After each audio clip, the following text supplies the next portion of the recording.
다 함께 270장 찬송 들으심으로 10월 14일 수요일 매일 감사 예배 시작하겠습니다.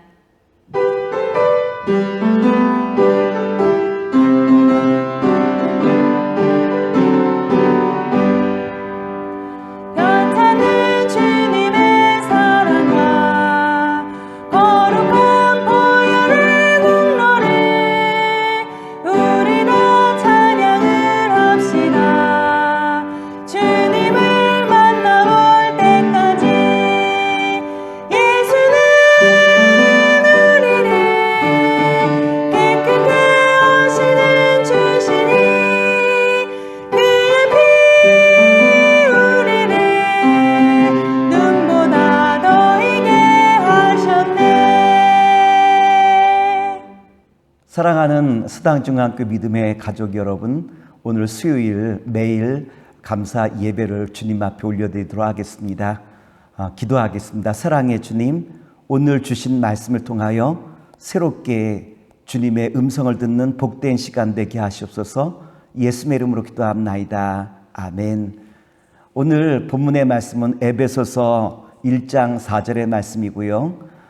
나랑 친구할래? 라고 하는 말씀의 제목으로 오늘 말씀을 함께 나눠보고자 합니다.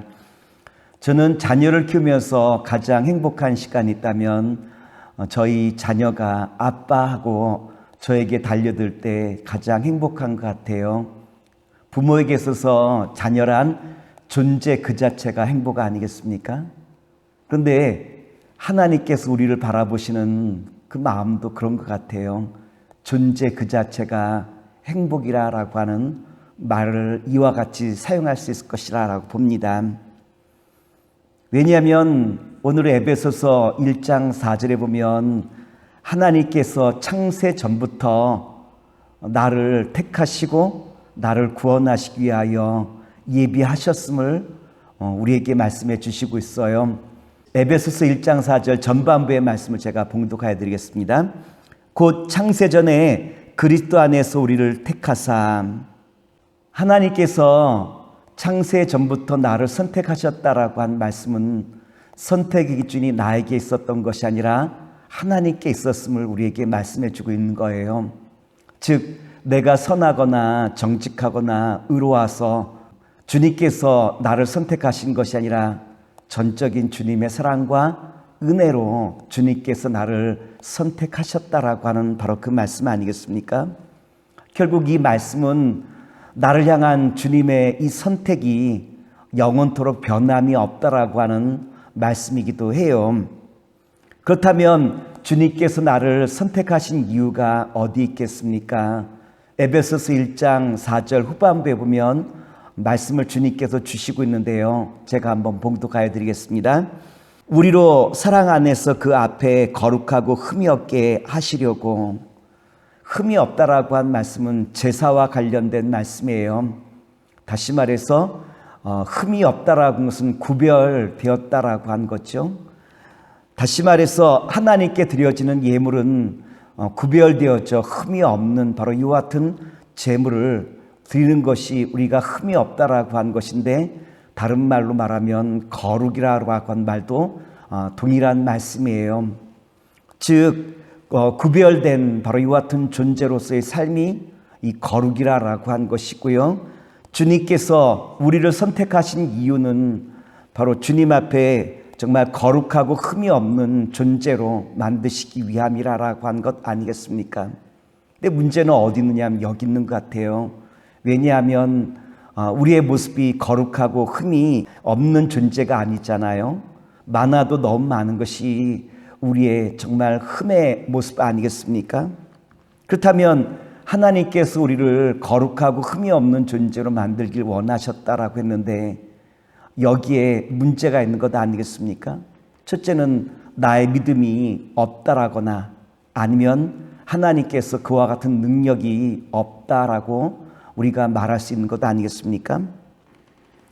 둘 다 아니에요. 왜냐하면 우리는 지금 열심히 주님 앞에 잘 나가고 있고요. 또한 주님께서는 당신의 그 목적을 충분히 이루실 만한 능력이 있다라고 한 것이 우리에게 끊임없이 주시는 말씀 아니겠습니까? 그런데 이 흠이 없다라고 한 이 말은 엄밀한 의미에서 이 땅에서 이루어질 바로 이와 같은 이 과업이 아니라 흠이 없다라는 것은 하나님 나라에서 주님과 함께 영원히 살 우리의 영원한 모습을 가리켜 흠이 없는 바로 이와 같은 존재라라고 우리에게 말씀해 주시고 있어요. 이것을 신학적인 용어로 말하면 영화라고 말하는데, 즉 천국에서 완전하게 이루어질 거룩하고 흠이 없는 이와 같은 상태를 영화롭다라고 이와 같이 말하는 거예요. 즉 우리는 이 땅에서부터 이제는 어떻게 살아가느냐로 말하면 거룩하고 흠이 없는 존재로 살아가기 위하여 이제는 하루하루 우리의 삶을 조정해 나가는 바로 이것이 영화를 바라보는 성도들의 삶이라고 하는 말씀이기도 하고요. 이와 같이 우리가 주님의 나라를 바라보며 영화를 바라보며 한 걸음 한 걸음 나아가는 사람들을 가르쳐 예수님께서는 뭐라고 말씀하시고 있느냐로 말하면 친구라라고 말씀해 주시고 있어요. 요한복음 15장 14절에 이와 같은 말씀인데 제가 말씀을 봉독하여 드리겠습니다. 너희는 내가 명령하는 대로 행하면 곧 나의 친구라. 야고보서에 보면 하나님께서 아브라함을 나의 벗이라라고 한 말씀이 기록되어 있는 것을 볼 수 있어요. 야고보서 2장 23절 말씀입니다.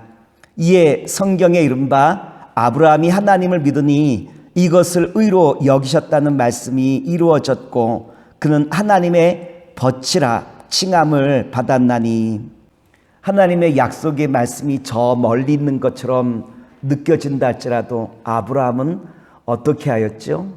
하나님의 약속의 말씀을 신뢰하고 그 약속의 말씀이 반드시 이루어질 것을 믿고 한 걸음 한 걸음 나아가니까 하나님께서 아브라함을 나의 벗이라라고 이와 같이 부르시고 있는 모습을 우리에게 잘 보여주고 있다라고 하는 거예요. 하나님께서 일꾼이 부족해서 사람을 창조하신 것이 아니에요. 만약에 일꾼이 필요했다면 천천만만의 천사도 있었고 그리고 또한 많은 천사들을 더 동원하실 수 있는 분이 하나님의 능력이라고 말씀을 드릴 수 있는 것 아니겠습니까? 하나님께서 인간을 만드신 것은 일꾼을 부르시기 위함이 아니라 주님께서 친구를 또한 주님의 신부를 세우시기 위함이라고 한 것 아니겠습니까? 결국 누가 주님의 친구가 될 수 있겠습니까? 주님의 약속의 말씀을 신뢰하며 한 걸음 한 걸음 나아가는 바로 이와 같은 사람들이 주님께서 친구라라고 말씀하시고 주님께서 우리를 뭐라고 부르시고 있냐면 나랑 친구할래? 라고 이와 같이 부르시고 있는 것 아니겠습니까? 코로나 바이러스로 말미암아 참 세상이 힘들고 어려운 이때 많은 사람들이 힘들다라고 한 이유로 자기 마음대로 살아가기가 쉬운 계절 아니겠습니까? 이때 주님께서 저와 여러분을 부르시고 계셔요. 나랑 친구할래? 주님의 말씀을 믿고 한 걸음 한 걸음 나아가는 자가 나의 친구다라고 하신 그 말씀을 믿고 이제 믿음으로 한 걸음 한 걸음 나아가 승리하는 주의 거룩한 자녀와 백성 되시기를 다시 한번 기도하겠습니다. 사랑의 주님, 오늘 나를 주님의 친구로 삼아 주시옵소서. 예수의 이름으로 감사하며 기도했나이다. 아멘.